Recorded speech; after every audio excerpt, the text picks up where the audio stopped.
Hey everyone, welcome back. Today, we're going to take a deep dive into a story that's been all over the news. Yeah. It's the House Ethics Committee report on allegations against former Representative Matt Gaetz. It's a doozy. We're going to break down this report piece by piece and try to make sense of it all, try to figure out what it all means. Yeah, it's a complicated case for sure. It is. But I think it raises some really crucial questions about power and accountability and how we investigate these sorts of accusations. Exactly. So let's rewind a bit. Okay. Remember back in 2021, when news first broke about a DOJ investigation into Gaetz for potential sex trafficking violations? Oh, yeah. Big news. There was a media frenzy. For sure. Especially with that connection to Joel Greenberg. Oh, Greenberg. You know, that Florida tax collector. Yeah. Ended up being convicted on all those charges, including sex trafficking of a minor. Yeah, the Greenberg case really set the stage for this whole thing. Absolutely. And while the DOJ decided not to go after Gaetz,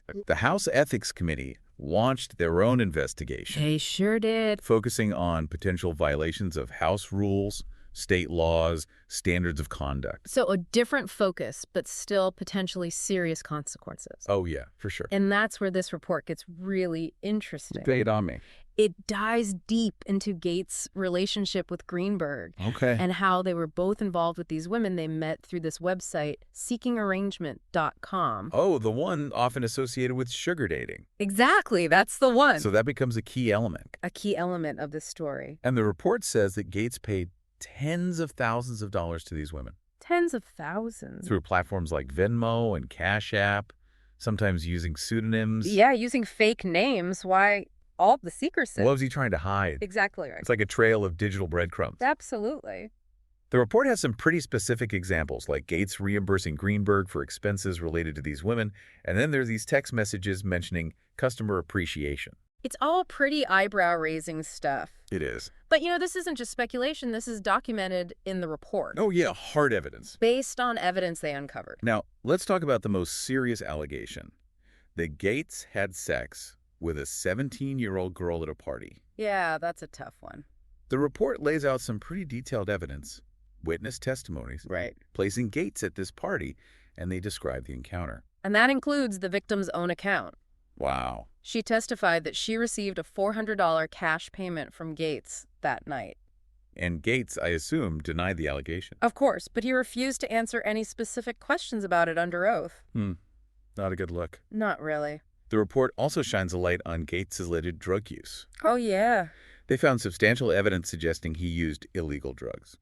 Cocaine, ecstasy, and marijuana. A lot of different things there. And there were witness testimonies describing parties where drug use was apparently pretty common. It gets even more concerning. Okay, what else? Well, the report mentions potential evidence that Gaetz might have even used a pseudonymous email associated with his house office No way. to buy marijuana. Oh my gosh, that's wild. That's serious stuff. Definitely. Then there's that infamous Bahamas trip back in 2018. Oh, right.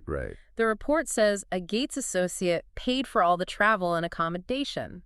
I see. So what's wrong with that? Well, the committee decided this trip constituted an impermissible gift under House rules, a gift that Gaetz never disclosed. Interesting. Plus, there were some whispers about potential lobbying efforts connected to that trip related to the medical marijuana industry. Just adds another layer. Right. So multiple rules potentially broken. Potentially, yeah. Then, as if all that wasn't enough, Yeah. there's the incident where Gaetz allegedly used his congressional staff to expedite a passport for a woman he was involved with. Oh, yeah. And she wasn't even one of his constituents. Not a constituent, so a clear example of misusing his official resources.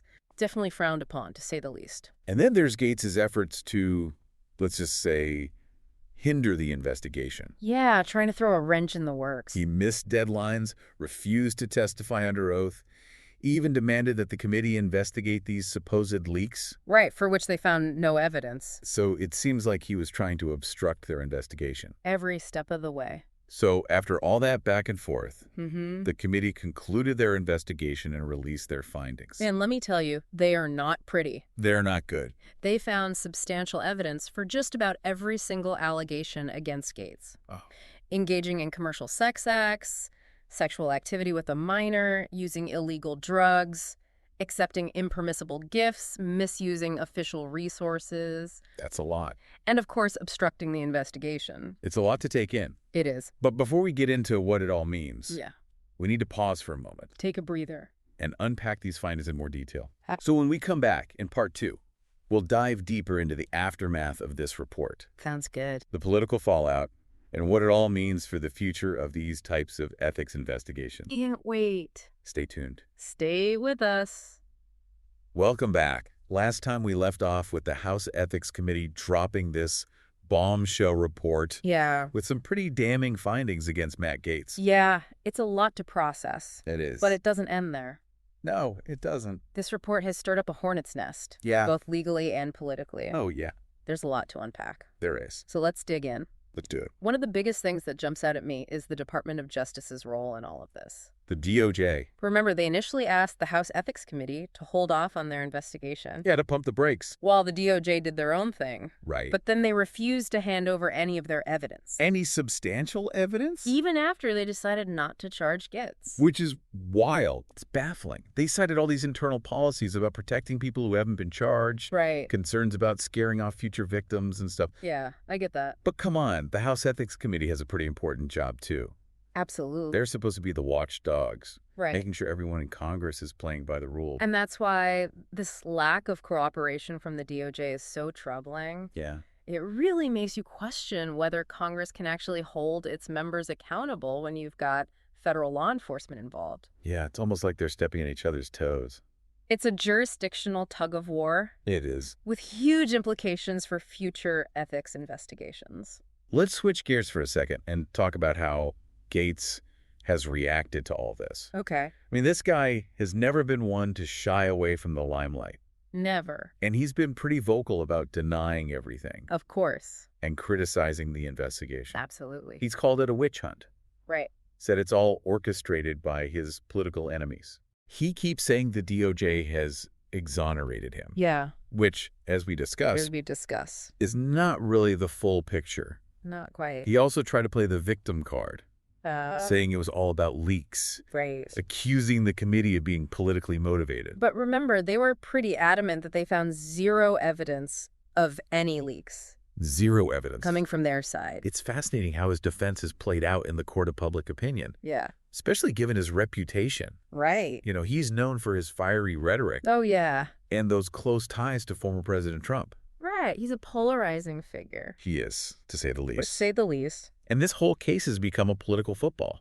Absolutely. You've got people who believe the allegations without a doubt, and then you've got those who think it's all a political hit job. It's created this huge divide. It has. Which isn't all that surprising in today's political climate. Sadly, no, you're right. It just shows how deeply polarized we are. And how hard it can be to separate facts from fiction. For sure. Especially when people are so entrenched in their own political ideologies. It's a messy situation. It is. So where does this leave us? Right. We've got a report with some pretty strong evidence of misconduct. Right. A former congressman who's sticking to his guns. Sticking to his story. A DOJ that's keeping secrets. And a public that's more divided than ever. More divided than ever. It's a lot to wrap your head around. It is. And who knows what the long-term consequences will be. But here's the thing. Okay. This isn't just about Matt Gaetz. Right. This case opens up a Pandora's box of questions about accountability. Oh, yeah. The influence of federal law enforcement on congressional investigations and how political polarization distorts our perception of truth and justice. You're hitting on some really important points. I think so. We've unpacked the allegations, the evidence, the political fallout. Right. But there's one crucial element we haven't touched on yet, the human cost. The human cost. In part 3, we're going to shift our focus to the women involved in this case. Okay. Their experiences and what this whole ordeal means for the fight against sexual exploitation and abuse of power. Important stuff. You won't want to miss it. Welcome back. We spent the last 2 parts kind of digging into this complex and honestly pretty disturbing case of former Representative Matt Gaetz. It's been a lot. We've covered the accusations, the evidence, the political circus. The whole 9 yards. But now it's time to talk about something just as important.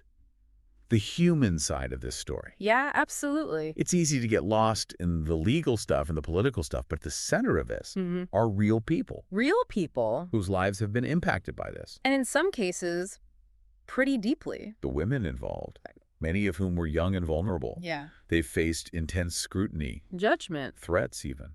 It's been tough. Some have spoken out publicly, while others have stayed silent. Understandable. Maybe out of fear, you know? Yeah, I mean, the report itself mentions how difficult it is to investigate these types of accusations. Oh, really? Yeah, it says that several women were hesitant to cooperate. Right. Some were afraid of retaliation. Right. Others just didn't want to relive what were probably really traumatic experiences. And let's not forget that the committee couldn't even get that crucial information from the DOJ. Oh, right, like those statements from the women Exactly. given during their initial investigation. The DOJ just hid behind those policies. Right, protecting uncharged individuals. But in doing so, they might have actually shielded Gaetz from further scrutiny. Potentially even silenced those who accused him. It's really a stark reminder of the power dynamics at play. Yeah. Not just in politics, but in society. For sure. Makes you think about who has a voice and who gets silenced. Absolutely.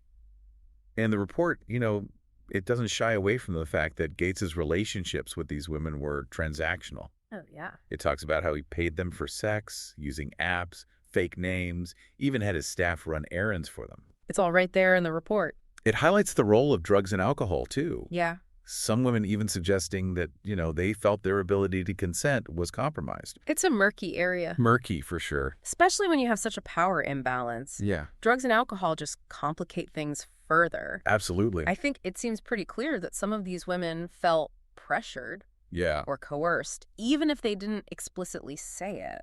And then there's the case of the 17-year-old girl, Right. referred to as Victim A in the report, who accused Gaetz of having sex with her when she was underage. That's where this story takes a very dark turn. Statutory rape, potentially. Exploitation of a minor.